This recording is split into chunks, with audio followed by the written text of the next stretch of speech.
apie Lenkiją galvoju. Nu, gerai, kad jie yra, nes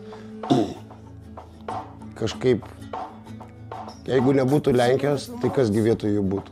Bet kuriuo atveju mes ilgą laiką buvom partneriai, mes nebuvom priešai, sakysime, mūsų šalys vėlgi kaip dvi nepriklausomos valstybės turi eiti ranką ranką.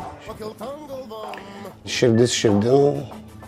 Ir aš atsimenu, vienu metu net buvau įsimylėjęs merginą Lenkiją ir klausiau senelio, nu, kaip tu reaguotum senelį, jeigu aš, pavyzdžiui, staiga vesčiau Lenkiją. Ir jisai sakė,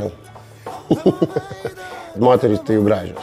To nie jest łatwo dla mnie mówić po polsku, ale ja rozumiem wszystko. Aš moku netgi lenkišką vulgarų eilėraštuką. Žinai, iškirkit gerai.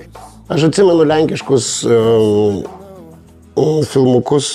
Toksai buvo Mišių Šatek. Šiaip baisus multikas, nes vaikystėje visi nemėgdavo tų lėlinių animacinių filmukų.